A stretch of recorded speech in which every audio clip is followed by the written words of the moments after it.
My name is Zenara Lockridge. I'm 34 years old, and the night my family tried to take the last thing my grandmother left me, I made sure it was also the night they lost everything they had spent their lives pretending to own. If you're listening from somewhere far away, drop your city in the comments so I can see how far this has traveled. And please, stay with me until the end. The drive to my parents' house took 22 minutes. I know because I counted, not because I was nervous. I had stopped being nervous about my family years ago. Somewhere around the time I understood that the dread I felt before every visit wasn't a normal response to seeing people who loved me. It was a survival reflex, the kind a body develops when it has learned through repetition that something is going to hurt. I drove myself that night in a plain gray rental sedan. No logos, no custom plates, nothing that would prompt a question I wasn't ready to answer yet. The November air in Chicago was the kind of cold that doesn't negotiate. It moves through you and keeps going. The sky had been the color of old pewter since morning, and by the time I turned onto my parents' street, the last of the light was gone entirely. Meridian Crest Drive was the kind of street that announced its own importance.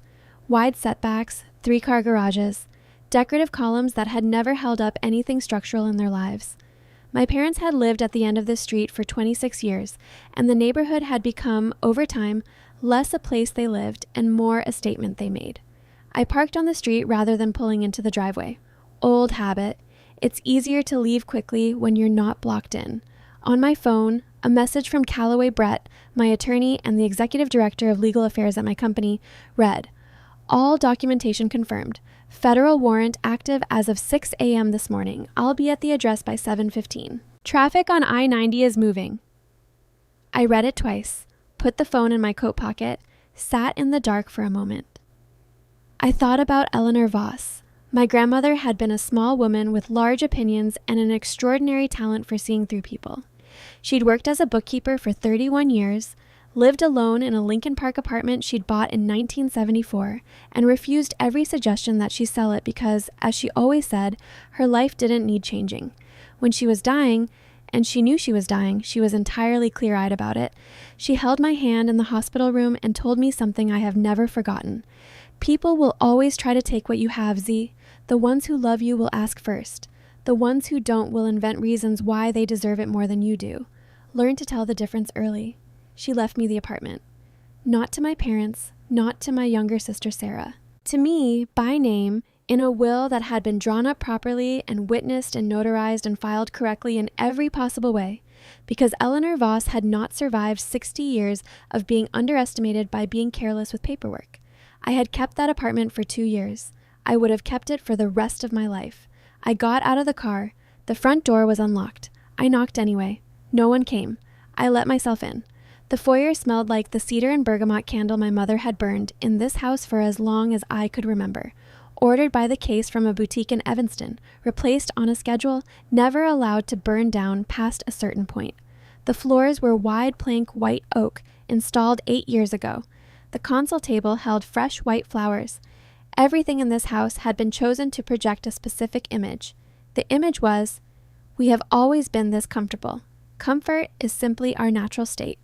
I had never been a natural part of that image. From the dining room came the sounds of people arranging themselves before a performance. Sarah's voice, my father's low murmur, the small movements of a scene being set. I walked toward the light. The formal dining room told me everything I needed to know before anyone opened their mouth.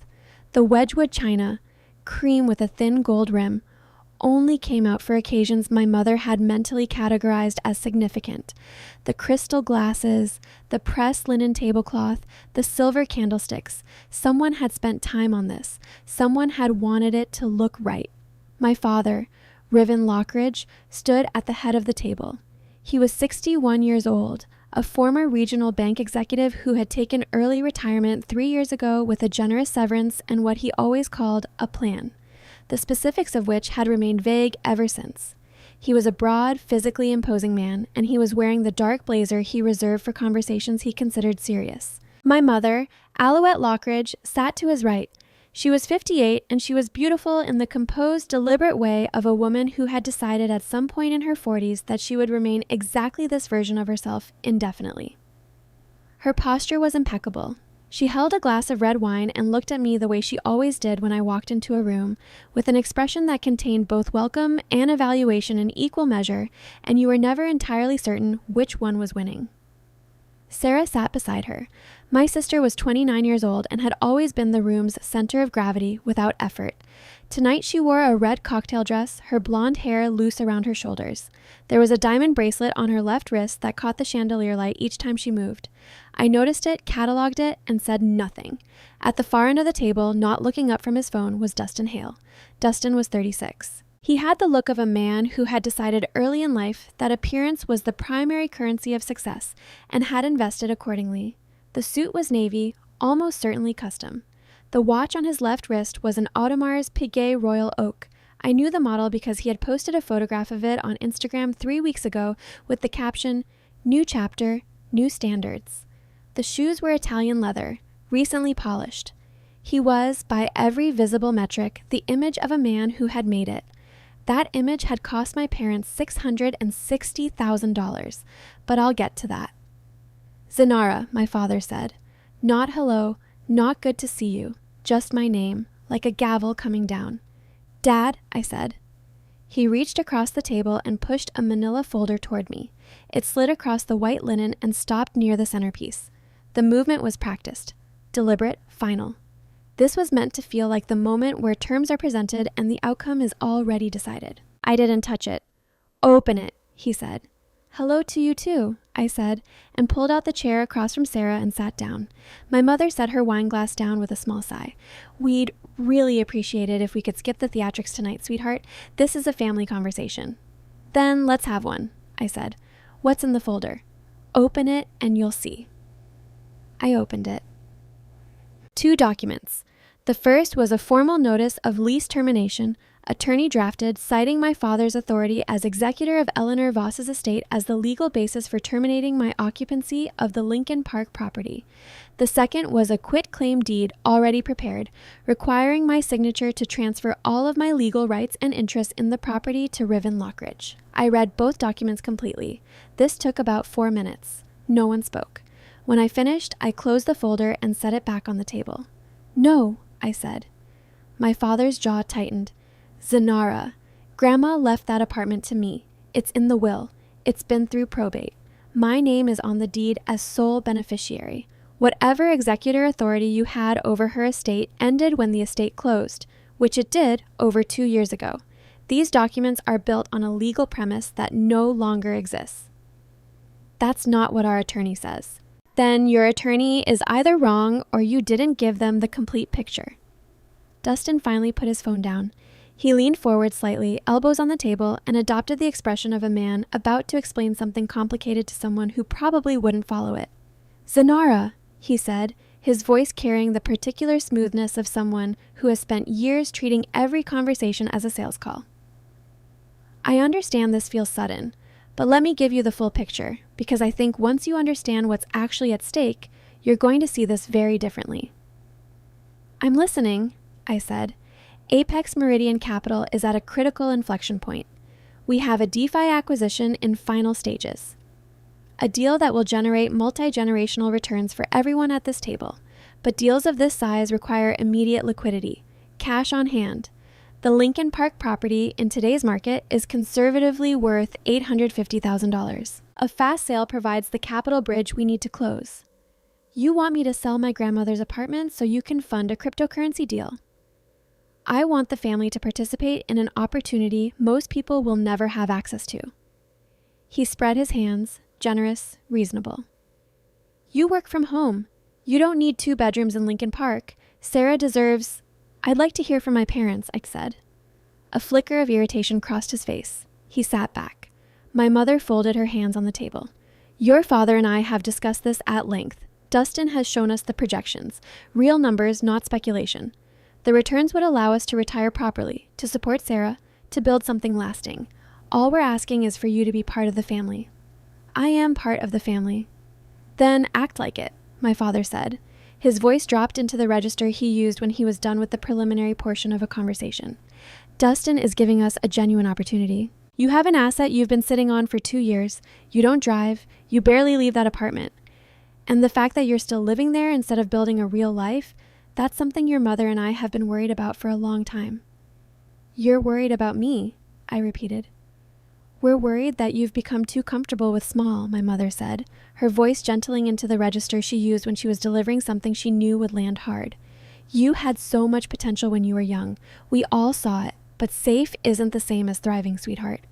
There it was, the sentence that had followed me my entire life in one form or another.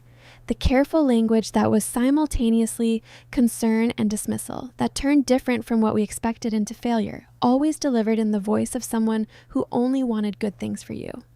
I'm not signing the deed, I said. My father's hand came down flat on the table. Controlled, deliberate. You will sign it, or you will have no place in this family.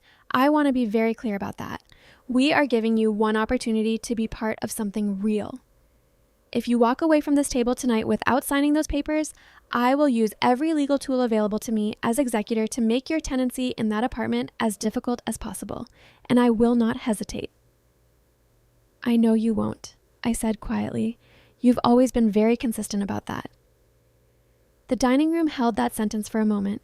Then, from outside, came the sound of a car turning into the driveway. Headlights swept across the ceiling as it made the curve. My father turned toward the window. Who is that? I didn't look up.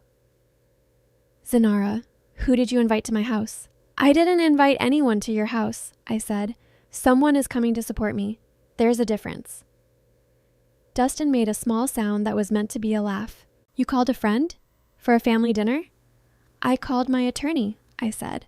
The silence that followed had a different quality than everything before it. Your attorney, Sarah said. It was the first time she had spoken since I sat down. Her voice was carefully neutral. Yes. You brought a lawyer to a family dinner, my father said slowly. I brought a lawyer to a meeting where you presented me with legal documents and demanded I sign them, I said. That seemed like a reasonable response. Dustin was smiling again, the tolerant smile of someone who has decided your move is not a real threat. She hired someone to ride in for effect. He glanced at Sarah. This is an expensive way to say you're scared. The doorbell rang. Calloway Brett was 52 years old, and he moved through the world like a man who had never once felt the need to prove himself to anyone in any room. He was medium height, gray at the temples, and he wore the charcoal suit he kept at the office for situations that required him to look like exactly what he was, someone with more legal firepower than the other side had anticipated. He carried a single leather briefcase, dark brown, solid brass hardware, the kind that had been resold twice and would outlast everyone in the room. My mother had followed me into the foyer. She looked at Calloway the way she looked at service professionals who had arrived at an inconvenient time. Can I help you? Good evening, Calloway said pleasantly. He didn't offer his hand. He found me, nodded once. Sorry about the timing. I-90 was slower than expected past the junction. You're fine, I said. Come in. Excuse me, my mother said, stepping slightly to block the hallway. A symbolic gesture, not enough to actually stop him. This is a private family gathering. It was, Calloway agreed, stepping around her with the ease of someone accustomed to navigating spaces where he wasn't entirely welcome. He followed me into the dining room. Riven took him in, the suit, the briefcase, the complete absence of nervousness, and recalibrated. My father was good at reading rooms. He saw immediately that this was not a friend I had called for moral support. Riven Lockridge, my father said, extending his hand. When in doubt, my father defaulted to the handshake. Calloway shook it. Calloway Brett. I'm Zenara's attorney and executive director of legal affairs at Aegis Cyber Holdings. Dustin leaned back in his chair. Aegis Cyber Holdings. He repeated the name slowly, tasting it. Never heard of it. Most people haven't, Calloway said, setting his briefcase on the corner of the dining table. That's intentional. How many employees? Dustin asked, his voice carrying the light tone of someone who already expects an unimpressive answer. 340 full-time, as of last quarter. 12 offices across North America and Western Europe. We currently operate under contract with the U.S. Department of Justice, among others. The among others landed quietly. He didn't elaborate. He didn't need to. Sarah's eyes moved from Calloway to me and back again. What exactly is the nature of your business here? my father asked. The bank executive voice, formal, controlled. I'm here because Zanara asked me to be present when she reviewed legal documents presented by family members, Calloway said. That's a reasonable precaution when those documents demand the surrender of inherited real property. Those documents were prepared by a licensed Illinois attorney. I'm sure they were. That doesn't make them legally valid. Calloway opened his briefcase.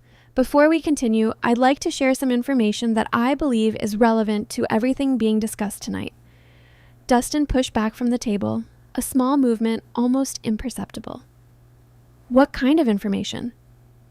Financial forensic analysis, Calloway said, and a federal subpoena, active as of 6 o'clock this morning. He set 2 bound documents on the table. One thick, professionally printed cover page marked Privileged and Confidential, Forensic Audit Report.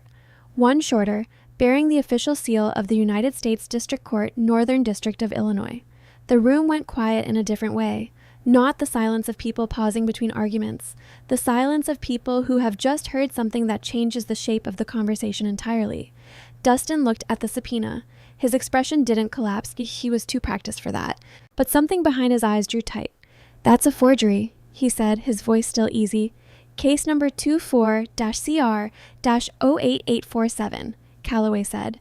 Anyone with a phone can verify it on Pacer, the federal court's public access system, in about 30 seconds. No one reached for their phone. What is this, Zanara? My father demanded. I'm going to tell you where your money went, Dad, I said. All of it. Tonight, right here, a year before anyone signs anything. Because once you hear what I have to tell you, I don't think you're going to want to sign anything at all. My father stared at me. Dustin was very still. Go ahead then, my father said finally, lowering himself into his chair with the deliberate slowness of a man refusing to let his legs show that they had gone uncertain. Let's hear it. Calloway reached into his briefcase and removed a compact laser projector, small enough to fit in a coat pocket, powerful enough to throw a sharp, clear image against any flat surface. He set it on the table, connected it to his tablet, and aimed it toward the blank wall beside the china cabinet. The one surface in the room my mother had always meant to do something with. Tonight it would do something on its own. Let's start with the deposits, I said, 7 months ago. The first image on the wall was a bank statement, blown up to 6 feet wide, the official watermark of a major national bank visible in the upper corner like a notary's stamp on a verdict. Available balance, Apex Meridian Capital Primary Operating Account, $14,211. My father leaned forward. He squinted at the number the way people squint at things they don't want to be true, as if the problem might be their eyesight. That's the working capital account, Dustin said immediately. The portfolio is distributed across smart contracts and... We'll get there, I said. I want to start with where the money came from. Calloway. The transaction history appeared. Green for deposits, red for withdrawals. There was very little green. 7 months ago, a wire transfer of $280,000 left a personal savings account held jointly by Riven and Alouette Lockridge at First Midwest Bank. Memo. Bridge investment. Guaranteed 18% quarterly return. Receiving account. Apex Meridian Capital. And my father was still. That's the money I put in voluntarily, he said. Dustin told me the return timeline. I know what he told you, I said. I want to show you what actually happened to it. New document on the wall. A wire transfer breakdown from federal forensic files. 3 columns. Origin, intermediary, destination.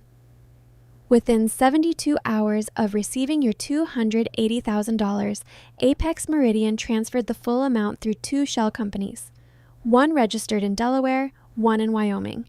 Both companies have no employees, no physical address, and no business activity other than receiving and forwarding wire transfers. By the time the money completed the circuit, it had landed in a personal checking account. The account holder is Dustin Hale. Sarah's head turned toward her husband. From that personal account, I continued, the money moved in a series of transactions over the following 6 weeks. First, $95,400 to a luxury automotive dealership in Naperville. That's the Maserati in your driveway, Sarah. Second, $47,200 across 11 transactions at designer boutiques, Hermes, Bottega Veneta, Dior, and a jewelry store on Michigan Avenue I'll come back to. Third, and this is the category I want you to pay close attention to, entertainment and travel. The expense breakdown appeared. My father's eyes moved down the list. Las Vegas, 4 trips over 8 months. Atlantic City, twice. A private charter flight to the Bahamas in March, $28,000 on its own. Total gambling and entertainment expenditure traceable to the original investment, $143,000. You told me those trips were investor conferences, Riven said. His voice had gone very quiet. High net worth networking events, Dustin said. You have to be present in those spaces to maintain relationships. There are casino receipts, Calloway said pleasantly. Itemized by table, baccarat primarily.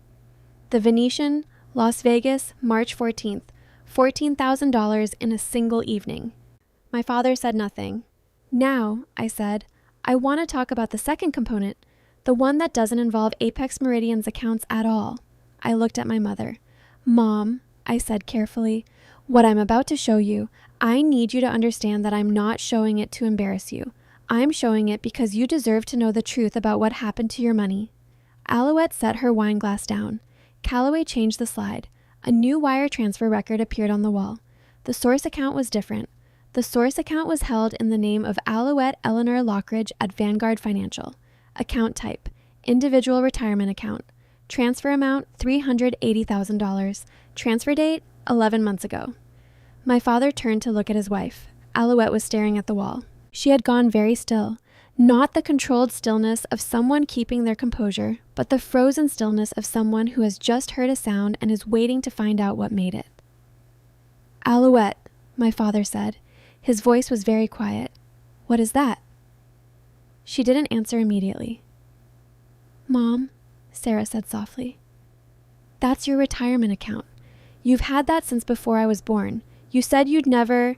11 months ago, I said, keeping my voice as steady as I could, Dustin sat in the living room of this house and showed my mother a presentation on his laptop. Charts, projected returns, a timeline. He told her that traditional retirement vehicles were underperforming, that DeFi investment was the future of retirement security, and that if she moved her IRA funds through Apex Meridian, she could expect returns that would make the early withdrawal tax penalty irrelevant within 18 months. He showed me the numbers, Alouette said. Her voice had gone thin and strange. They were very clear. The charts were fabricated, I said. I'm sorry, Mom. I know that's hard to hear. My father turned to face Dustin. I had watched Riven Lockridge be angry many times in my life, but every version of his anger I had ever witnessed contained something self-righteous in it. The anger of a man who believed fundamentally that he was right. What crossed his face now was different. It was the kind of anger that turns inward first because the person understands they have been made a fool of, and that understanding sits in the chest like a coal that won't go out. You went to my wife, Riven said, low, even. While we were both in this house. You sat in my living room and you convinced her to drain her retirement account without telling me. Riven, the market conditions at the time, without telling me, my father repeated. I wanted to tell you when there was something real to show, Alouette said, and the words came out fragile and very small. He said the returns would be substantial by our anniversary. I thought, that money, I said, followed the same pattern as the initial investment. Same shell companies, same personal account, same spending categories. I paused, with one addition. I nodded to Calloway. The new document was different. No columns of figures this time. A series of recurring wire transfers flagged in a separate color, the recipient name in clear black letters, Paige Holloway, 9 months, $112,000, transaction memos, anniversary, just because, our place, always. Sarah looked at the name on the wall. She didn't move. She didn't speak. She read it, and I watched her understand it, and I watched her understand it again, and I watched her face do something very quiet and very permanent. Who is Paige Holloway? She asked. Her voice was so controlled it was almost mechanical. Dustin pushed back from the table. She's a business associate, a contractor who provides... She's 26 years old, I said. She's a fitness instructor. She lives in a townhouse in the Gold Coast. The lease is in Dustin's name. It's paid for with money that came from your parents' retirement accounts. Calloway. The photographs appeared. Surveillance images, clear, time-stamped, taken from public spaces over the past 3 months. A young woman with dark hair outside a glass-fronted building on a tree-lined street. The same woman with Dustin on a sidewalk, his hand at the small of her back. The same woman outside the jewelry store on Michigan Avenue, the one I had mentioned earlier, holding a small velvet box. The date on the final photograph, 2 weeks ago. "Look at your wrist, Sarah," I said quietly. Sarah looked down at the diamond bracelet.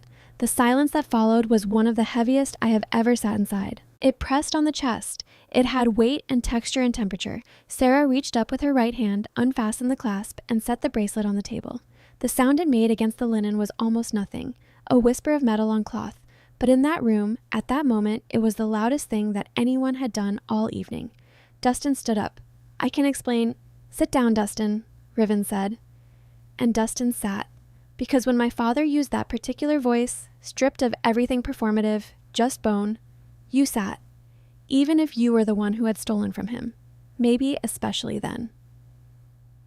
What happened over the next 10 minutes was not orderly. Dustin tried twice more to reframe the evidence, to suggest that Paige Holloway was a legitimate professional relationship, that the transfers had been miscategorized, that surveillance photographs were not what they appeared to be. Each attempt was shorter than the last. The room had stopped giving him space to perform. My mother began to cry, not the composed, dabbing kind she usually managed. This was rawer, the sound of someone who has been carrying something heavy for 11 months and has just been told they can put it down now, except putting it down means admitting how much it weighed. Sarah sat with her hands in her lap and her eyes on the tablecloth, and she was very, very still. "How much is left?" my father finally asked. He looked at me, the voice of a man asking a question he already knows the answer to.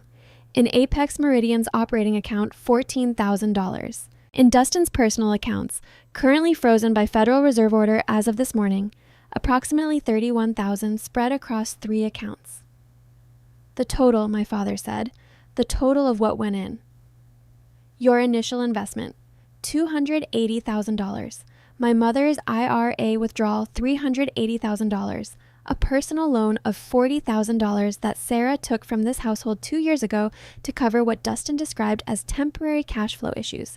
Combined, $700,000. Riven closed his eyes. Of that amount, federal asset recovery may claw back a portion. I don't want to give you false hope about how much.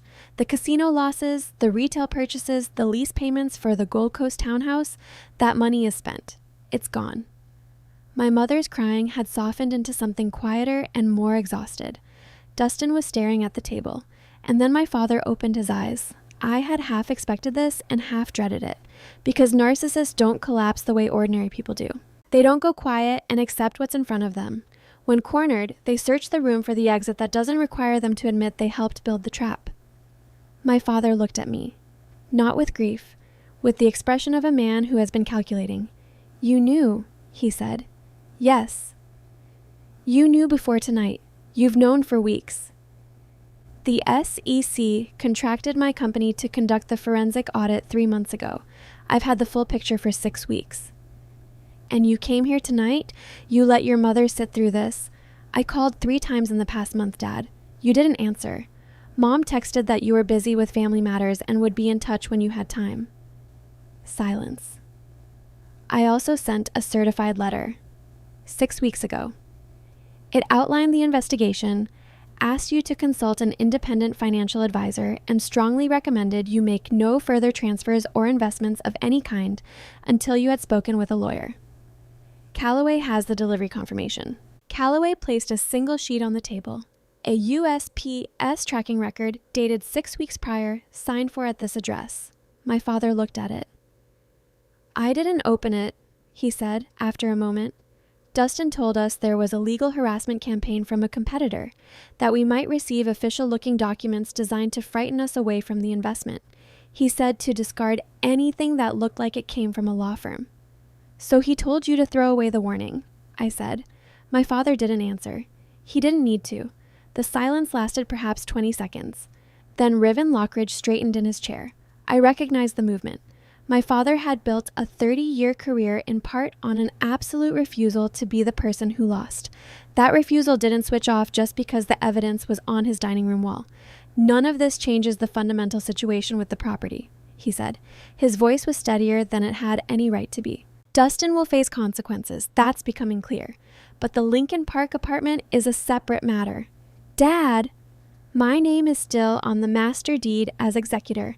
Our attorney confirmed I retain a residual interest in the property. He looked at me steadily. And 3 weeks ago, before any of this came to light, I used that interest to secure a loan. The table went quiet in a new way. What kind of loan? Calloway said. Not a question. The voice of someone confirming what they already know. Commercial bridge loan. $320,000 secured against the Lincoln Park property as collateral. First Midwest Bank.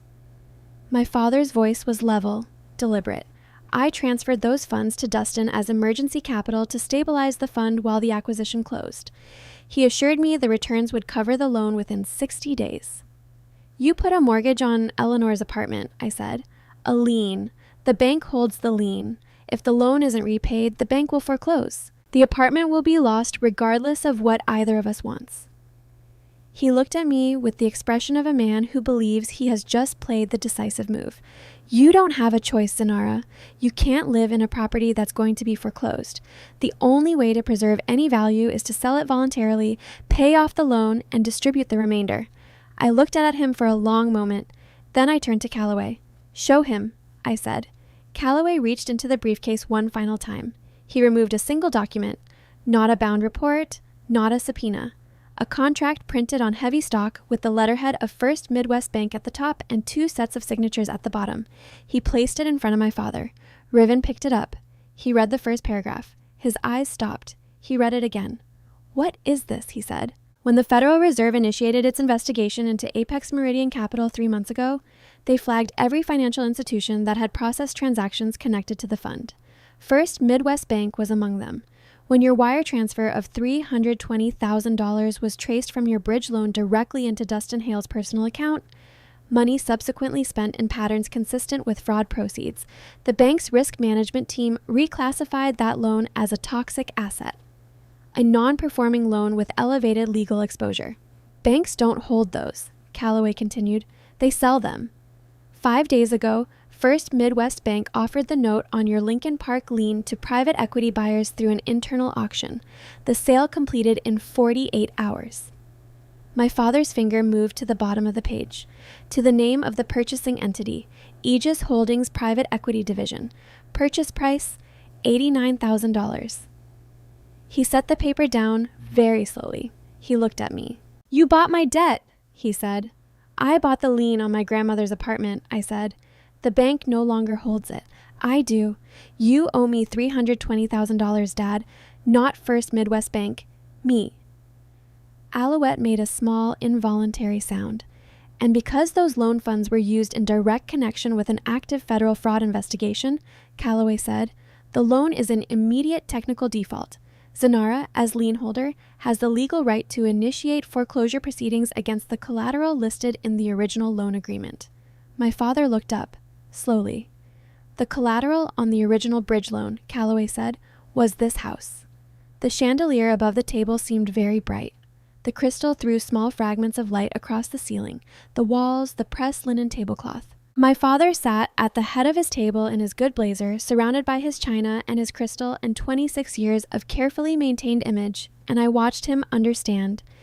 The understanding moved across his face like weather crossing open water, that the house he was sitting in was now secured against a debt held by the daughter he had summoned here tonight to sign over her inheritance. You have 48 hours to respond, I said. Calloway will leave a copy of the lien transfer documentation with you tonight. I'd strongly recommend contacting a personal attorney first thing tomorrow morning. Zanara. His voice cracked on my name for the first time. Not anger. Something underneath anger. This is our home. Your mother and I have lived here for 26 years. I know, I said. I know exactly how long you've lived here. Then you understand what you're doing. I understand exactly what I'm doing, I said. And I'd like you to understand it too. 3 hours ago, you sat at this table and handed me documents demanding I surrender the home my grandmother left me. You told me I had no real career, no real future, that I didn't deserve to hold on to an asset that real family members could put to better use. You threatened to use the legal system to remove me from my own home. I let that sit in the room. I'm not doing this to punish you. I'm doing this because the situation is what it is, and because the law works the same way for everyone, including you." Alouette pressed both hands flat to the table as if she needed to feel something solid. "Richard, what do we have left?" My father didn't answer her. He was doing the math, and the math had an answer, and the answer was very little. Then Dustin stood up. He had been quiet for several minutes, long enough that the room had almost stopped watching him. But Dustin Hale had spent his entire adult life in rooms that turned against him, and his primary survival mechanism was to control the narrative before someone else could. He reached into his pocket and pulled out his phone. "I'm calling the police," he said. Calloway glanced at his watch, a small, neutral glance. "What you've done tonight constitutes cyber terrorism," Dustin said, the boardroom voice fully reconstructed. "You've illegally accessed my company's private servers. You've displayed stolen proprietary data in a private residence. You've made defamatory statements designed to destroy my professional reputation. Those are felonies." He dialed. "Call them," I said. He looked at me. "Please," I said. "It will save my team the administrative step of locating the correct serving address." He held the phone to his ear. We all heard the dispatcher answer on the other end. "Yes," Dustin said, the confident executive voice fully in place. "I need officers dispatched to this address immediately. I have a situation involving corporate espionage and the illegal display of hacked financial data. The subject is a woman who has accessed my company's servers without authorization and is currently holding my family under psychological duress." He hung up, straightened his tie, looked at me with the expression of a man who has just played the decisive move and is waiting for the board to catch up. "That was a mistake," Sarah said. It was the second thing she had said all evening. It was very quiet and everyone heard it. Dustin turned to his wife. "What?" She wasn't looking at him. She was looking at the place on the table where the diamond bracelet had been. "That was a mistake," she said again. Calloway checked his watch. This time the gesture had a different quality. Not neutral, but anticipatory. The quality of a man who knows exactly what time the train arrives. "They should be here in approximately 12 minutes, he said. "Good," Dustin said, satisfied. 12 minutes. "Yes," Calloway said, "among others." From outside, 11 minutes later, came the sound of more than one vehicle turning onto Meridian Crest Drive. The vehicles on Meridian Crest Drive were not moving fast. They didn't need to. When federal agents arrive to execute a warrant, they don't rush. They have already done all the rushing they needed to do, in the weeks and months of paperwork and preparation that led to this moment. What they bring to the door is not urgency. It is weight. 2 sets of headlights swept across the dining room ceiling, then went dark. Car doors opened and closed with the solid, unhurried sound of heavy vehicles. Footsteps on the driveway. More than 2 people, moving in the measured way of professionals who have done this many times. Dustin straightened his tie. He rolled his shoulders back the way he always did before he expected to be the most important person in a room. He walked out of the dining room and into the foyer with the stride of a CEO about to address a shareholders meeting, my father half a step behind him, and he pulled open the heavy oak front door with a small flourish, the gesture of a man who is very confident about what he is about to see. He was not confident for long. The porch light fell across 3 figures standing on the front step. Not 2 officers in standard blue uniforms. Not local badges. Not a patrol car idling at the curb. 2 of the 3 were tall, broad-shouldered, wearing dark windbreakers with 3 yellow letters across the chest and back. FBI. Federal badges hung from lanyards at their chests, catching the porch light. The 3rd figure was a woman in a gray pantsuit, a metal clipboard in one hand, a badge clipped to her lapel that identified her as an investigator with the Internal Revenue Service. Special Agent Tara Winslow, Special Agent Derek Foss. IRS, Criminal Investigation Division Investigator Nadine Pruitt. Dustin blinked. His brain, I could tell, was attempting to process the scene in a way that still left him as the protagonist. He looked at the FBI windbreakers, at the badges, at the federal warrant agent Winslow held in one hand, and for just a moment, the narcissistic machinery that had carried him through every difficult room of his adult life tried to reframe it. "Well," Dustin said, letting out a short laugh that was meant to sound impressed, "I have to say, that's a remarkable response time. I knew my case had federal implications, but I didn't expect them to escalate it this quickly." Agent Winslow looked at him the way a person looks at something unfamiliar and mildly baffling. "Mr. Hale," she said. Dustin Hale? That's right.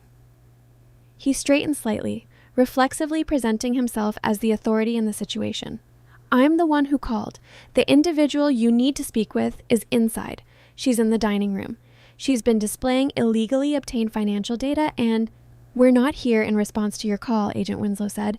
We're here executing a federal warrant issued by the United States District Court, Northern District of Illinois. She held up the warrant. Dustin's eyes moved to it. A warrant, he repeated. For what? For the hack? Because I can tell you, the extent of what she accessed...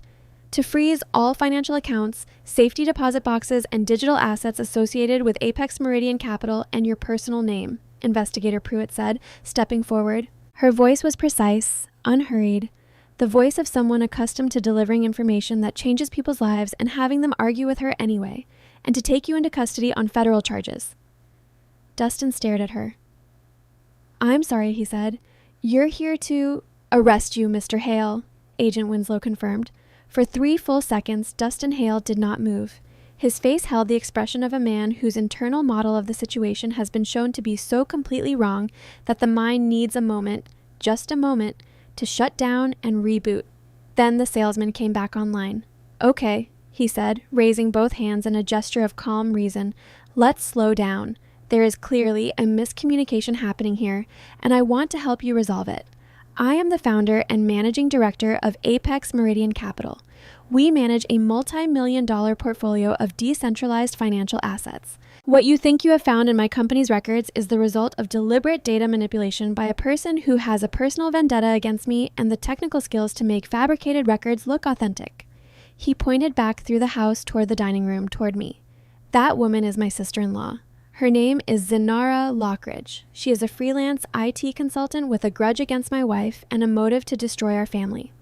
She has been building this false narrative for months. If you will come inside, I will show you exactly what she did and how she did it, and we can clear this up tonight.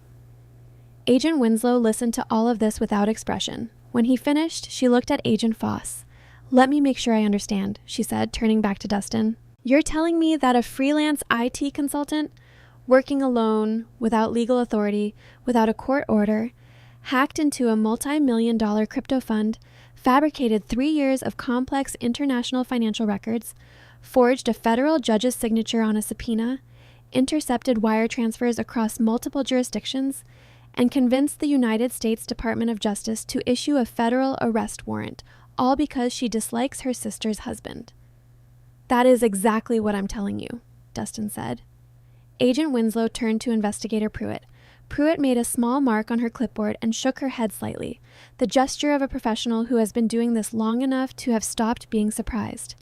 Mr. Hale, Agent Winslow said, reaching into her jacket and removing a pair of steel handcuffs. We're very familiar with who Zinara Lockridge is. You're about to find out exactly how familiar. My father had been standing in the foyer behind Dustin for this entire exchange, waiting for the moment when the misunderstanding would be cleared up and he could step in and correct the record. He had prepared, somewhere in the back of his mind, for a version of this scene where the federal agents realized their error, thanked the family for their patience, and turned their attention to me. When that version did not materialize, Riven Lockridge did what he had always done when the world refused to cooperate with his narrative. He tried to manage it.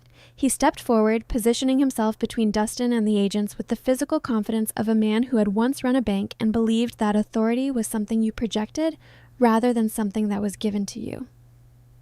Excuse me, he said, his voice carrying its full boardroom weight.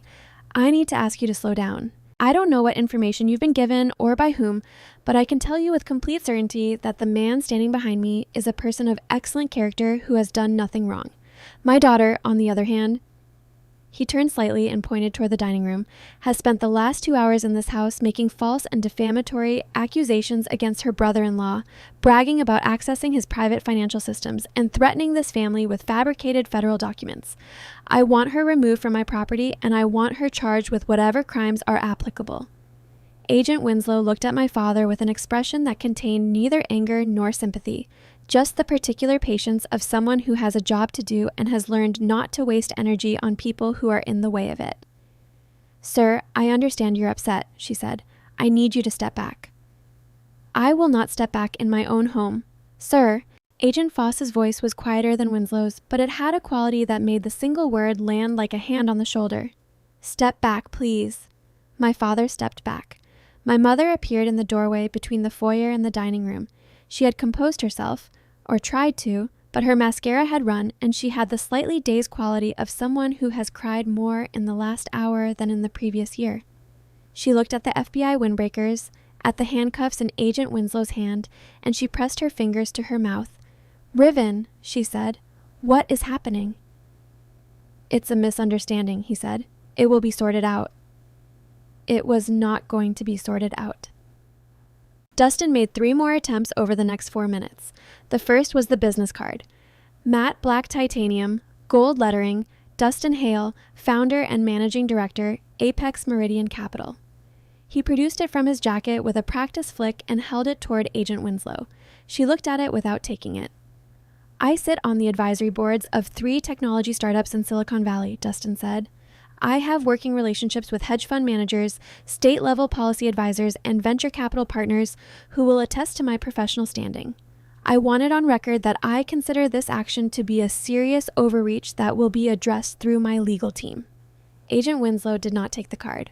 "My attorneys are on retainer in New York and Chicago," Dustin continued, his voice shifting into what I had come to think of as his closing tone, the low, serious register he used when he wanted someone to understand that the consequences of their decision would be significant. "If you put those handcuffs on me, I will have you facing civil litigation before your shift ends. I want that to be very clear." "It's very clear," Agent Winslow said, and reached for his arm. Dustin took a step back. It was involuntary, the instinct of a body that understood what was happening even when the mind was still refusing to. He raised both hands, not in surrender, but in the gesture of a man calling for a pause. "One moment," he said. "One moment. I want to speak to whoever authorized this warrant. I want to understand the basis of the charges. I want—" "Dustin Hale," Agent Winslow said, "you have the right to remain silent. Anything you say can and will be used against you in a court of law. You have the right to an attorney. I know my rights. And if you cannot afford an attorney, one will be appointed for you. Do you understand these rights?" Dustin looked at her. The business card was still in his hand. His Audemars Piguet caught the foyer light as Agent Foss moved to his side. "I understand them," Dustin said. His voice, for the first time all evening, had lost its professional smoothness entirely. What was underneath was quieter and younger and genuinely frightened. Agent Foss took his arm. Dustin didn't resist. The handcuffs made a sound, a short, definitive click. That seemed much louder than it was. My father was watching from 3 feet away. He was looking at the steel around his son-in-law's wrists, and I could see him doing a kind of internal accounting that he had been avoiding all evening. The $280,000. The certified letter he hadn't opened. The advisory board meetings, the guaranteed returns, the future that Dustin had been describing for 2 years. All of it running through the ledger at once. Investigator Pruitt stepped into the foyer and handed my father a formal document, 2 pages, official seal, dense with the specific language of federal asset seizure. She didn't explain it. She didn't need to. "I strongly recommend contacting both a bankruptcy attorney and a tax attorney tomorrow morning," she said. "The asset freeze covers all joint and individual accounts associated with Apex Meridian Capital, which includes funds that pass through Dustin Hale's personal accounts and any commingled assets. Your own accounts may be subject to review depending on the transactions involved." "Our accounts," my father said, "are personal—" "I recommend calling an attorney first thing tomorrow," Pruitt said again. She nodded toward Calloway, who gave a slight nod in return. The acknowledgement of 2 professionals who have been occupying the same situation from different sides. Then she turned and walked back out the front door. Sarah had appeared in the doorway beside my mother. She was watching her husband being walked toward the front door with his hands restrained behind his back, and she was very, very still. The stillness of someone who has been bracing for an impact for a long time and is now feeling it arrive, and discovering that the arrival is both worse and somehow more bearable than the anticipation. "Sarah," Dustin said, turning his head as Agent Foss guided him forward. His voice had found a new register. Not smooth, not authoritative, but something raw and desperate. "Sarah, call my attorney. Call Morrison and Webb in Chicago. Tell them I need them tonight." She looked at him. "Tell them—" "I don't have their number," Sarah said quietly. "You always handled the attorneys." Dustin opened his mouth, closed it. Agent Foss moved him through the doorway and out onto the porch. The heavy oak front door stayed open behind them. Through it, I could see the federal vehicles in the driveway, dark, unremarkable sedans, nothing like what you see in movies, just the ordinary cars of people who do extraordinary and terrible work. Agent Winslow followed, pausing on the threshold to look back. "Ms. Lockridge," she said, looking at me, "thank you for your team's work on this. The documentation was thorough." "I'll pass that on," I said. She nodded once and walked out. The door drifted partially closed behind her. From outside came the sound of more car doors, muffled voices, the specific sounds of a man's expensive evening ending in the back of a government vehicle. Then those sounds faded, and the house was quiet. The quiet lasted for about 30 seconds. Then my father turned around. The aggression was gone.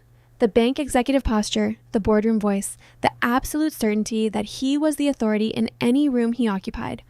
All of it had gone out the door with the federal agents, and what was left was a 61-year-old man standing in his own foyer holding a federal asset seizure notice, wearing an expression I had never seen on his face before.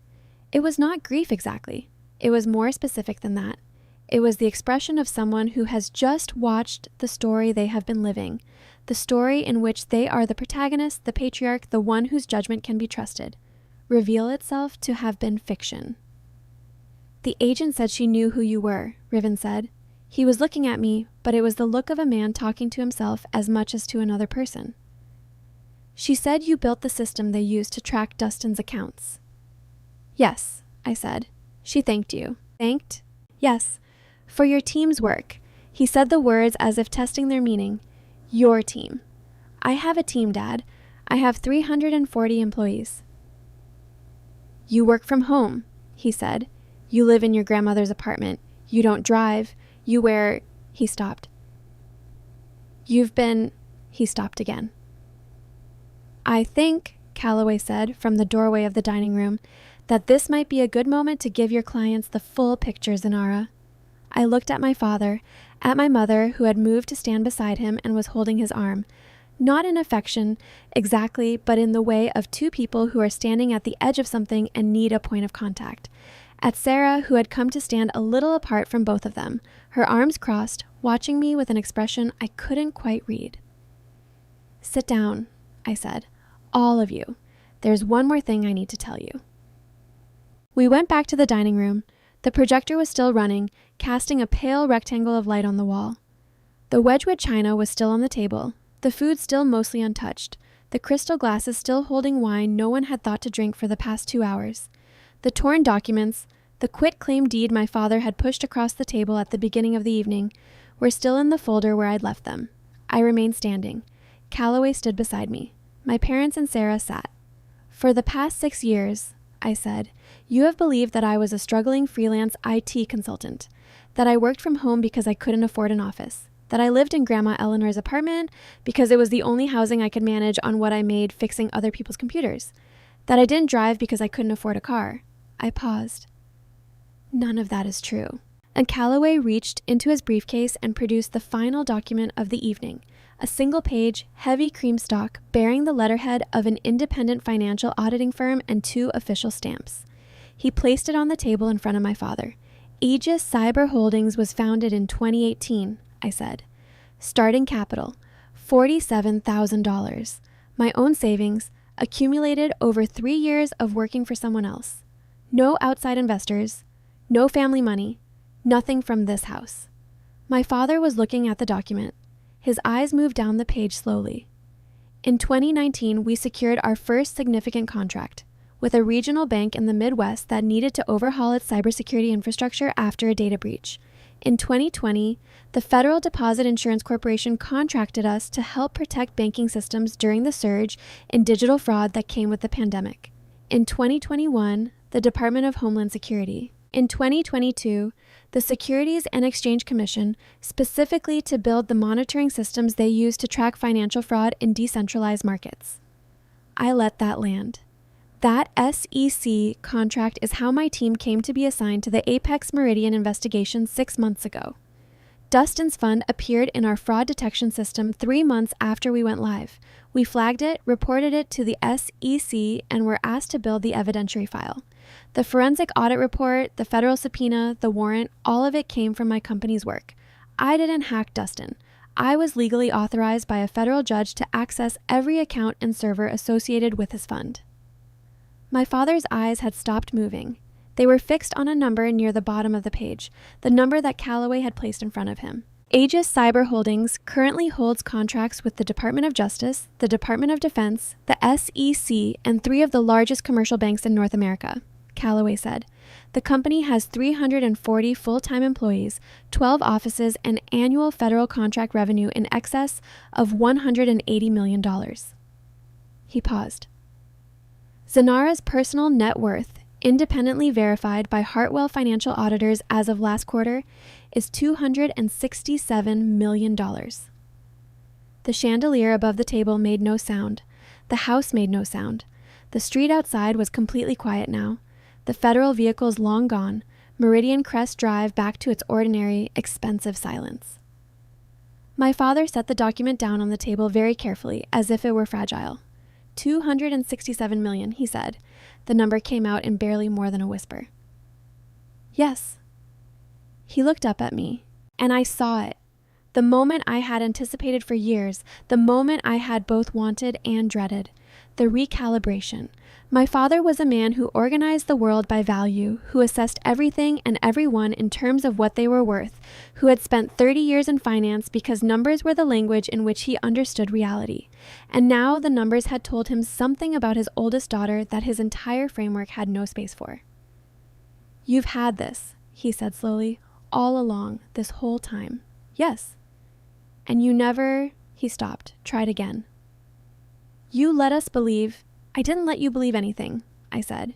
You decided what to believe. Every time I tried to tell you something about my work, you changed the subject. Every time I mentioned a contract, a milestone, something I was proud of, you found a way to redirect the conversation to Sarah or to Dustin or to whatever Dustin was promising you that week.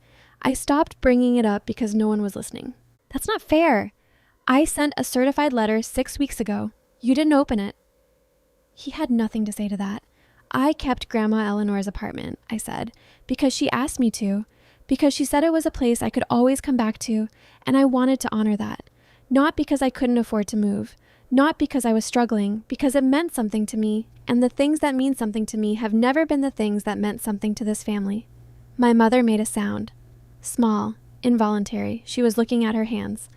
If I had told you 5 years ago that I had built a company worth hundreds of millions of dollars, I said, you would have used it. Not celebrated it. Used it. You would have told Dustin, and Dustin would have found a way to ask for investment capital, and you would have backed him up because that's what this family does. You protect the story you want to be living, regardless of the evidence. Zanara, my mother began. The certified letter, Mom, I said. He told you to throw it away, and you did, because believing Dustin was easier than believing me. Alouette closed her eyes. The silence stretched. Sarah broke it. She had been quiet for a long time, since the moment she set the bracelet on the table, in the way of someone who is doing serious internal work and needs the space to do it. Now she looked up, and when she spoke, her voice was different from anything I had heard from her all evening. The social brightness was gone. The performance of the happy wife, the golden child, the family's most valuable asset, all of it had been stripped away, and what was left was just my 29-year-old sister sitting in our parents' dining room at 11 o'clock at night trying to figure out what was true. How long did you know? She asked. About Dustin? About Paige? I confirmed the affair 9 months ago, I said. It appeared in the financial records, the recurring transfers, the lease payments. I didn't know her name until 6 months ago. 9 months. Yes. And you didn't tell me. I looked at her carefully before answering. I tried. 8 months ago, I called you. You didn't answer. I sent a text that said I had something serious I needed to talk to you about. You texted back that you were busy with Dustin's investor event that weekend and asked if it could wait. It waited. I tried again 6 months ago when the picture was clearer. You told me I was always looking for reasons to criticize your life and that you didn't have the energy for it. Sarah was very still. I have the text messages, I said. I kept them. She nodded slowly, not in disagreement, in the way of someone accepting information they had been avoiding. I should have tried harder, I said. I know that, but I also knew that you weren't going to hear it from me until you were ready to hear it. And you weren't ready. I'm not sure I'm ready now, she said quietly. I know. She looked at the table, at the place where the bracelet had been. What do I do? She said. The question was small and genuine and had none of the entitlement that had been in her voice at the beginning of the evening. I have nothing. The accounts are frozen. The apartment lease is in his name. My car is... It's all in his name. I have nothing that's actually mine. You have your education, I said. You have the skills you haven't bothered to use because you haven't needed to. You have 29 years and a great deal of intelligence that got channeled entirely into being charming because that's what this house rewarded. She looked at me. Something shifted in her face. Recognition maybe, or the beginning of it. I'm not going to rescue you, I said clearly. I want to be honest about that. I'm not going to pay your rent or cover your legal fees or absorb the consequences of choices you made because they were comfortable. That's not something I'm willing to do. I'm not asking you to. I know you're not, right now, but I want to say it clearly so that we both know where we stand. I paused. What I will say is this. If you want to build something real, something that is actually yours, that no one can take from you by freezing an account or serving a warrant, then that is possible. It takes time, and it takes work, and it starts from zero. But it's possible. How would I even begin? The same way I did, with what you have, on a day when it doesn't feel like enough. You begin anyway. Sarah nodded. She picked up her water glass and drank from it, and she didn't say anything else, and I thought that might be the most honest thing she had done all evening. My father had been watching this exchange without speaking. When it finished, he straightened in his chair with the last remnant of the posture he had walked into this room with. We need to talk about the house, he said. Yes, I said. You own the debt. You have the legal right to foreclose. He said the words with the precise flatness of a man reviewing terms. But you're not going to do that. What makes you say that? Because Eleanor wouldn't... He stopped. Because you came here tonight, not to destroy us, but to stop us from making it worse. That's what you said, that you came to stop us before the federal agents got here. I did, I said, and you handed me an eviction notice. His jaw tightened. I'm not coming from a place of punishment, I said. I want to be clear about that because I think you're going to hear everything I say next through the lens of what you think I must be feeling, and I need you to set that aside. I'm coming from a place of clear-eyed practicality. All right, he said. Callaway will leave the lien documentation with you tonight. You have 48 hours to contact me through him. I am prepared to offer a buyout. Aegis Holdings will purchase the Lincoln Park apartment at full independent market value, which the appraiser set at $850,000. From that amount, we deduct the outstanding loan balance, the applicable tax liabilities, and the legal and administrative costs incurred in connection with the fraud investigation. Callaway can walk you through the exact figures. My father was listening carefully. What remains after those deductions goes to you and Mom. It won't be what you hoped. It won't be enough to maintain this life as you've been living it, but it will be enough to start over honestly, which is something you haven't done in a while. And the house, he said. If you accept the buyout and the loan is settled, the technical default is resolved and I have no basis for foreclosure. You keep the house. He exhaled, a long, slow breath that carried something out of him. There is one condition, I said. He looked at me. The buyout agreement includes a separation clause. It's legally binding. If you sign it, it means no contact from you, from Mom, from Sarah, by any means, for any reason. No calls, no messages, no showing up at my office, no reaching out through other family members. If the clause is violated, the settlement is voided and the foreclosure proceeds. The room held that. You're cutting us off, my father said. I'm giving you a choice, I said. You can have the money or you can have access to me. You cannot have both. That was decided long before tonight. It was decided every time this family chose Dustin's promises over my documented warnings, every time a certified letter went unopened, every time someone needed to be the problem and I was the most convenient option. Zenara, I'm not angry, I said, and I meant it. Not in the way of someone suppressing anger, but in the way of someone who has been through the other side of it. I made peace with this family a long time ago. What I'm doing now is just making it official. My mother pressed a hand over her mouth.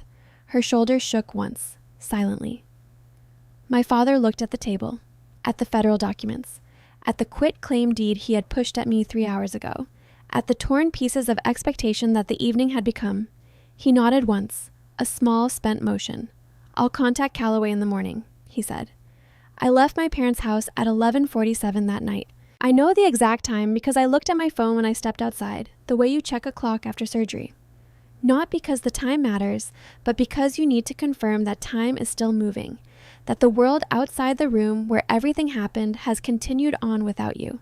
The night was very cold, the kind of cold that clears the head immediately, that makes the air feel new. I stood on the front step for a moment and breathed it in and looked at the street. At the ordinary houses with their ordinary lights, at the bare trees lining the curb, at the place in the driveway where the federal vehicles had been and were no longer. Calloway came out behind me, briefcase in hand, and stood beside me in the quiet. "How are you doing?" he asked.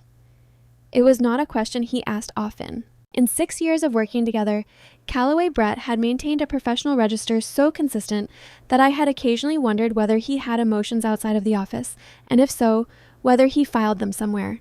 The fact that he asked now told me he had been paying attention to something I hadn't said out loud. "I don't know yet," I said honestly. "Ask me in a week." He nodded. "The 48-hour window starts now." "I know. Your father is going to want to negotiate the terms.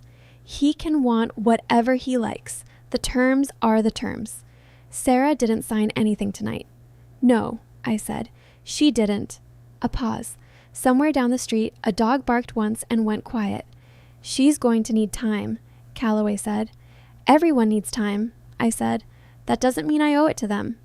He accepted that without comment, which was one of the things I had always valued about him. We walked to our respective cars. His was a dark blue sedan parked 2 houses down. Mine was the gray rental, still where I had left it at the curb. We didn't say goodbye. We had a standing meeting at 9 the next morning, and everything that needed to be said had been said inside, and Calloway was not a man who filled silences with ceremony. I drove back to Lincoln Park alone. The apartment was exactly as I had left it that morning. That might sound like an unremarkable observation, but it wasn't. Not that night. I stood in the doorway for a moment and looked at it. The worn oak floors, the tall windows facing west, the bookshelves that covered the entire east wall, the small kitchen where Eleanor Voss had made coffee every morning for 40 years. The desk in the corner where I worked, 3 monitors arranged in a curve, a coffee mug with a dried ring at the bottom still sitting where I'd left it. It was not a glamorous space. It was not the kind of space that people imagined when they learned I was worth $267 million. Every person who found out, the analysts, the attorneys, the federal contacts, went through the same quiet recalibration when they saw where I lived. Some of them asked, diplomatically or otherwise, why I hadn't moved somewhere that better reflected my position. I always said the same thing. Because this is home. It was not the whole truth. The whole truth was what Eleanor had told me in the hospital. Here's a place you can always come back to. And the whole truth was that I had spent 6 years building an empire, and at the end of every week, no matter where I had been or what I had done, I came back to this apartment and I sat in this chair and I felt the particular quiet of a place that had never asked me to be anything other than what I was. That was worth more than a penthouse. That was worth more than almost anything I could think of. I made tea. I sat at the desk without turning on the monitors. I looked out the west window at the city lights reflecting off the low clouds. I thought about Eleanor and about what she would have said about the evening. She would have said very little. She would have made tea, sat across from me, and listened to the whole thing without interrupting. And then, after a long pause, she would have said something short and accurate that cut through everything unnecessary. She probably would have said, "Well, you gave them the chance." And she would have been right. I had given them the chance. The certified letter, the 3 phone calls, the decision to show up tonight with documentation rather than simply letting the FBI arrive unannounced, which they would have done regardless. I had given them the chance, and they had handed me an eviction notice. And then, when the world rearranged itself around them, they had asked me to save them. That was the part I kept returning to. Not the anger. I had worked through most of the anger years ago, in the quiet of this apartment, in the long hours of building something no one in that house knew existed. What I kept returning to was the simplicity of it. The way that the moment my family understood I had resources, the request was immediate and total and came without any acknowledgement of the 3 hours that had just happened. As if the revelation of my net worth had simply reset the evening, and we could begin again from a position where I was the solution to their problems. I had been the solution to other people's problems for 6 years. I had built a company that protected billions of dollars of infrastructure, that helped federal agencies catch people who stole from ordinary investors, that employed 340 people and their families. I had done all of that, and I had done it quietly, and I had never once asked my family to acknowledge it. What I asked them for tonight was simpler. I asked them to stop. Whether they would, whether any of them were capable of it, I didn't know yet, but I had set the terms. And the terms were clear, and that was enough for tonight. I finished my tea, I went to bed, and for the first time in longer than I could remember, I slept without dreaming. The next 3 weeks moved at the particular pace of legal proceedings and personal reckoning, which is to say, some things happened very quickly and some things took longer than anyone wanted. Dustin Hale was formally charged with 4 counts of federal wire fraud, 2 counts of money laundering, and 1 count of tax evasion. He was released on bond, a number that required him to surrender his passport and wear a monitoring device, which I privately found appropriate given his enthusiasm for international travel at other people's expense. His attorney, Morrison and Webb of Chicago, filed the initial appearance paperwork within 12 hours of his arrest. They were good attorneys. They would not be able to do much. The asset freeze held. The Maserati was impounded on a Tuesday morning. The Gold Coast townhouse lease, held in Dustin's name, was terminated by the landlord within the week. Federal fraud charges being not the most reassuring thing to discover about a tenant. Paige Holloway, whom I had no particular feelings about beyond the factual record, moved out and was not charged with anything, which was correct. She had received money from someone who presented himself as legitimate. That was not a crime. Sarah filed for divorce 11 days after the arrest. I know because Calloway received a courtesy notification from her attorney, a formality, something to do with the documentation of the evening's events as potential evidence in the civil proceedings. I read the notification, filed it, and did not respond. On the 14th day, my father called Calloway. Not me.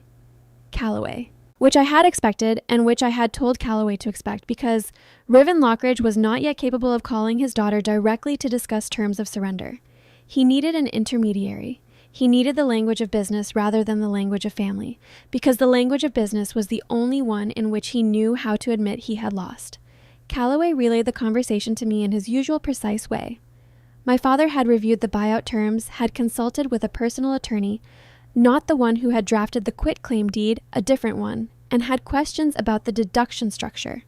Specifically, he wanted to understand whether the legal and administrative costs were fixed or negotiable. They're fixed, I told Calloway. That's what I told him, Calloway said. He's going to need another day. He has until tomorrow at 5, I said. Then the window closes and we proceed with foreclosure. I did not say this with pleasure.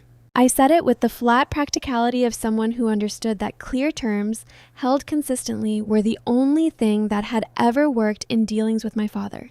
Ambiguity was invitation. Firmness was the only language he respected, and right now it was the only form of respect I had left to offer him.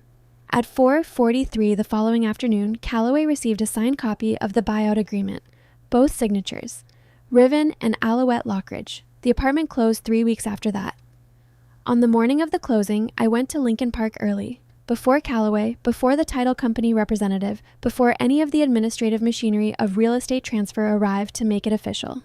I let myself in with my key, which I still had and would have until the moment the deed changed hands, and I walked through the rooms one last time. It was strange, being in a place you know you are leaving for the last time. The strangeness is not quite grief and not quite relief. It is something more specific, the feeling of a weight that has been with you so long it has become part of your posture, and you are finally setting it down, and you are not sure yet what it will feel like to stand up straight without it. I sat at the kitchen table where Eleanor used to sit in the mornings. The table was old, slightly uneven, the kind of furniture that accumulates character over decades. I had eaten breakfast at this table for 2 years. Eleanor had eaten breakfast at this table for 40. I thought about what she had built here. Not the apartment, the life, the independence, the refusal to be talked out of something simply because other people found it inconvenient. She had held on to this apartment for 50 years while everyone told her she should sell, and she had been right not to sell, and she had known she was right and hadn't needed anyone else to tell her so. I understood that now in a way I hadn't when I was younger. The value of knowing something true about yourself without requiring anyone else to confirm it. The particular freedom of building your life on what you actually know rather than what you hope other people will eventually recognize. She had tried to give me that. She had given me this apartment as the physical form of it. Here is a place that is yours, that no one can argue you out of.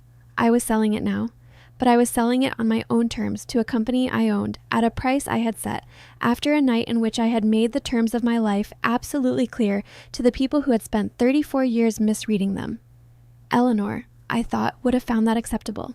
I took one last look at the kitchen, at the bookshelves in the living room, at the west window with its view of the rooftops and the water tower and the small square of sky. Then I locked the door behind me and went downstairs to meet Callaway. 22 days after the closing, I was at my desk on the 22nd floor of the Aegis headquarters building when my assistant buzzed through. There's someone in the lobby who says he doesn't have an appointment, but it's urgent family business. He's been waiting 40 minutes. Name? He says you'll know. He gave his name as Riven Lockridge. I set my pen down.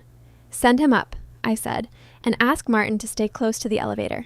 My father looked like a different person than the one who had stood at the head of his dining room table 5 weeks ago. The suit was the same, the dark blazer, but it hung differently on him, as if he had lost weight or the suit had gained some.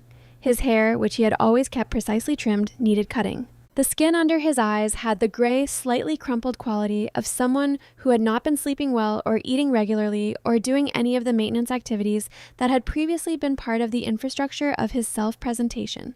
He stepped out of the elevator and into the reception area of the 22nd floor, and he stopped. I watched him look at the space.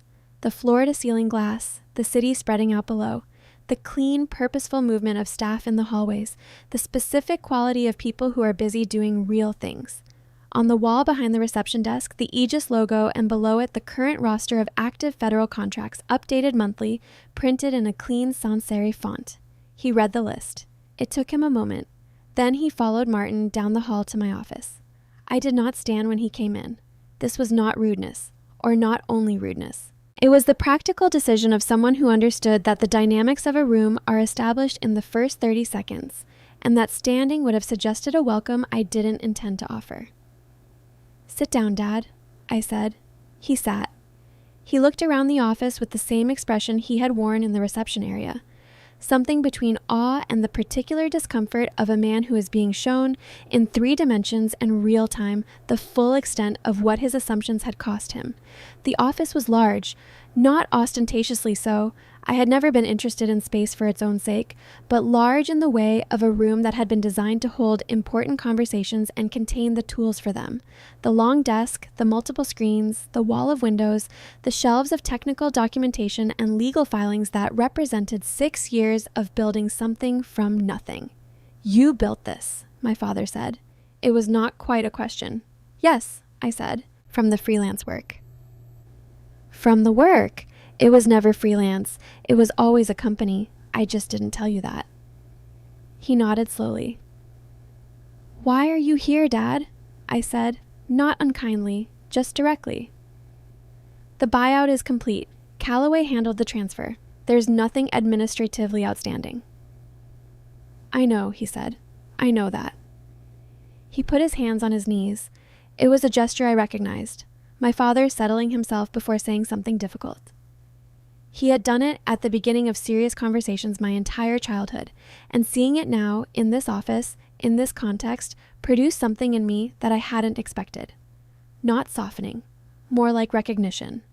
He was still my father. He was still, underneath everything, the man who had taught me to read a balance sheet at age 9 because he thought financial literacy was important, who had driven 4 hours round trip to attend my college graduation even though he had a board meeting the next morning, who had, in his own limited and deeply flawed way, believed he was building something for his family. He had been wrong about almost everything, but he had been wrong in the way of someone who genuinely believed he was right, which was different from the way Dustin had been wrong, which was deliberate and calculated and knew itself to be wrong. I was not going to tell my father this, but I held it in mind while he spoke. I owe you an apology, he said. Not for tonight and for a long time before it, for the way we talked to you, for the way I treated your work like it wasn't real, for the letter. The letter I sent 6 weeks before the arrest, I said. Yes, that you didn't open because Dustin told you to throw it away. Yes. A pause. I should have opened it. I knew, somewhere, that the numbers didn't add up. I knew that the returns he was promising were too high. I spent 30 years in banking. I knew what sustainable returns look like. You knew, I said. I wanted not to know, he said. There's a difference. I wanted the story he was selling, and so I made myself believe it. And when evidence came along that contradicted it, I found ways to dismiss the evidence. He looked at his hands, including you. The room held that. I dismissed you for 34 years, he said, because you were quieter than Sarah, because you didn't need things from us the way she did, because the kind of intelligence you had wasn't the kind that showed up in the ways I knew how to recognize. He looked up. And because it was easier. Sarah needed me. You didn't. And I told myself that meant everything was fine between us, when what it actually meant was that you had learned not to need me because needing me hadn't worked. I said nothing. I'm not asking you to change the terms of the agreement, he said. I signed the separation clause. I understand what that means. I'm not here to renegotiate. Then why are you here? Because I wanted to say it to your face, he said. Not through Callaway, not in a document. I wanted you to hear me say that I was wrong and that I'm sorry and that what you built here, he gestured at the room, at the window, at the city below, is extraordinary, and I should have seen it years ago, and the fact that I didn't is the thing I'm most ashamed of. I looked at my father, at the gray at his temples, the hollows under his eyes, the suit that fit him differently than it used to. At the man who had pointed at me across a dining room table 5 weeks ago and told me I had no real career, no real future, that I couldn't even afford a car. I thought about what I wanted to say. I thought about it carefully, the way I approached every problem that mattered, not reacting, but thinking, assessing, deciding what was true and what was useful and what could be left alone. I hear you, I said finally. He looked up. I hear you, I said again. I'm not going to tell you it's fine, because it isn't. And I'm not going to tell you that the apology changes the terms of the agreement, because it doesn't. But I hear you, and I believe that you mean it, and I want you to know that. He nodded. His jaw was tight in the way of a person holding something back. The separation clause stands, I said, not because I want to punish you, but because I have spent 34 years managing the cost of being in this family, and I need to stop. I need to know what it feels like to live without that weight. I can't do that if the door stays open, because the door being open means the possibility of being summoned back, and I can't carry that anymore. I understand, he said. Maybe in time, I said. I don't know. I can't promise you anything, but I'm not closing the door forever in my heart. I'm closing it legally, for my own protection, and those are different things. He was quiet for a long moment. Your grandmother would have been proud of you, he said. She always said you were the one who would figure it out. Something moved through me when he said that. Not grief exactly and not warmth exactly. Something in between. The particular ache of a thing that was true and late and could not be made early again. I know, I said. She told me. My father stood. He straightened his jacket, the old reflex, the one that had nothing to do with the jacket and everything to do with composing himself before a transition. He looked at me one more time, and in his face I could see all of it, the regret and the pride he had finally found too late, and the grief of a man who had organized his entire life around the wrong values and was now old enough to understand the full cost of that. Take care of yourself, Zanara, he said. I always have, I said. He walked to the door, paused with his hand on the frame, did not turn around. Then he was gone. I sat with the quiet for a while after he left. Martin appeared in the doorway to let me know my father had reached the lobby and exited the building. I nodded. Martin disappeared. The office returned to its ordinary sounds. The low hum of climate control, the muffled traffic from 22 floors below, the distant sound of a phone ringing somewhere down the hall and being answered. I turned to the windows. Chicago in December is a particular thing. Cold and gray and relentlessly itself, with none of the softening that comes in other seasons. The lake was visible from this angle on clear days, a dark stripe at the horizon. Today the clouds sat low and the light was flat, the kind of day that strips everything down to its essential shapes, building, street, sky. I thought about what my father had said, about wanting not to know. I understood it better than I wanted to. The human capacity for choosing a story over a fact, for finding the evidence inconvenient and the evidence bringer inconvenient, for making the person who sees clearly into the problem rather than the person who is refusing to look. I had watched my family do this my entire life, and I had spent years telling myself it was simply who they were, something fixed and immovable. But sitting here now, on the other side of the hardest night of my family's life, I thought that maybe it was not so fixed as I had believed. My father had walked into this office today without being asked. He had said the words without being prompted. He had not tried to renegotiate, had not tried to leverage the apology into a revision of the terms, had not, for once, for the first time in my memory, tried to turn the conversation into a transaction. Maybe that was something. Maybe it was not enough, and maybe it was too late, and maybe the separation clause was still the right decision and would remain the right decision for years. But maybe, at the far end of some future I couldn't see from here, there was a version of this that wasn't just ending. I didn't know. What I knew was this. I was 34 years old. I had built a company that employed 340 people and protected billions of dollars of infrastructure and helped put criminals in federal prison. I had honored my grandmother's last request and kept her apartment for 2 years and sold it on my own terms when the time came. I had walked into a room where my family had set a trap for me, and I had walked out the other side with every piece of myself intact. I had done all of this quietly, without anyone's permission, without anyone's acknowledgement, without waiting for the validation that had never been coming. Eleanor Voss had told me in a hospital room 7 years ago, the ones who love you will ask first. The ones who don't will invent reasons why they deserve it more than you do. Learn to tell the difference early. I had learned it. Maybe later than she would have liked, maybe with more damage along the way than was strictly necessary. But I had learned it, and now I knew something else. Something she hadn't needed to tell me, because it was the thing that the last 6 years had taught me on their own. The people who don't see your value are not authorities on your worth. They are simply people who are not paying attention, and you can spend your life trying to get them to look, or you can build something so undeniably real that the looking becomes irrelevant. I had built the thing. The looking was irrelevant. I turned back to my desk, opened the draft contract from the Department of Defense, $340 million over 3 years, the largest single contract in Aegis's history, the kind of work that would keep my team employed and my systems sharp and my grandmother's philosophy intact. Do the real work, do it well, and let the results speak for themselves. I uncapped my pen. I signed.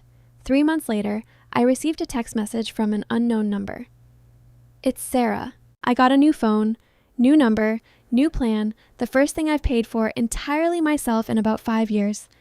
I'm working as an operations coordinator at a logistics company in the West Loop. It's not glamorous.